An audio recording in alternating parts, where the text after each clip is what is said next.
قبر کی پہلی رات ایک روایت ہے جس کا خلاصہ یہ ہے کہ رسول اللہ صلی اللہ علیہ وسلم نے فرمایا کہ بے شک جب تک بندہ مومن دنیا سے انتقال اور آخرت کا سفر کرنے کو ہوتا ہے تو اس کے پاس فرشتے نزول فرماتے ہیں جن کے چہرے حسین جمیل اور سورج کی طرح چمکتے ہوئے ہوتے ہیں۔ ان کے پاس جنتی کفن اور جنت کی خوشبو ہوتی ہے۔ یہ فرشتے اس قدر ہوتے ہیں کہ جہاں تک اس کی نظر پہنچے فرشتے بیٹھے ہوئے نظر آتے ہیں اور اسے گھیرے رہتے ہیں، اور حضرت ملک الموت تشریف لاتے ہیں اور اس کے پاس جا کر بیٹھ جاتے ہیں اور فرماتے ہیں اے پاکیزہ روح، اللہ کی مغفرت اور خوشدلی کی طرف نکل کر چل۔ پھر اس کی روح اس طرح سہولت اور آسانی سے نکل آتی ہے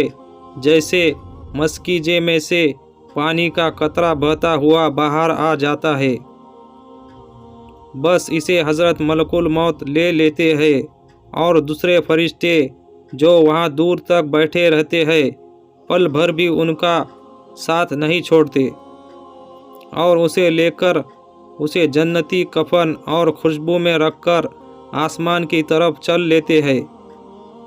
اس خوشبو کے متعلق حضور صلی اللہ علیہ وسلم کا ارشاد ہے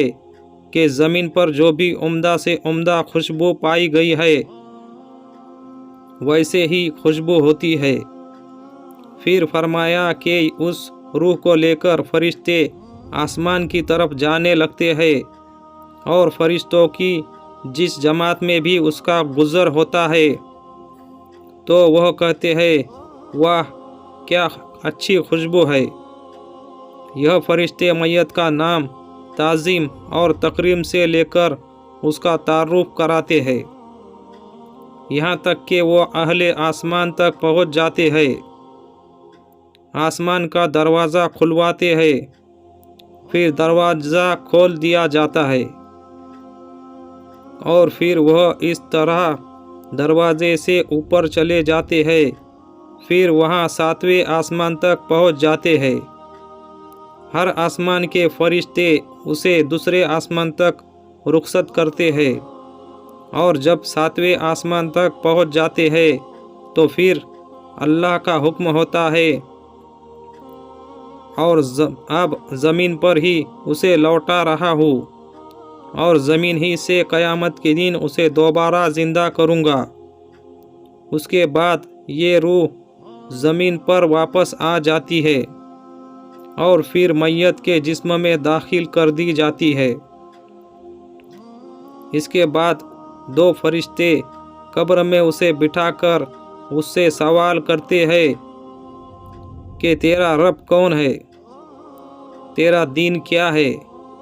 محمد مصطفیٰ صلی اللہ علیہ وسلم کون تھے؟ پھر وہ ان کے صحیح جواب دیتا ہے تو پھر فرشتے کہتے ہیں بے شک تو صحیح کہتا ہے۔ اس کے بعد اللہ کی طرف سے ندا آتی ہے کہ میرے بندے کے لیے جنت کا فرش بچھا دو، اس کو جنت کا لباس پہنا دو اور اس کے لیے جنت کا دروازہ کھول دو۔ جنت کا دروازہ کھولتے ہی ہوا اور خوشبو آنے لگتی ہے اور قبر کو بہت کشادہ کر دیا جاتا ہے اور اس کے بعد میت کے نیک اعمال حسین اور خوبصورت لوگوں کی شکل میں آتے ہیں اور میت کو رفاقت کا وعدہ کرتے ہیں اور خوشی کی بشارت دیتے ہیں۔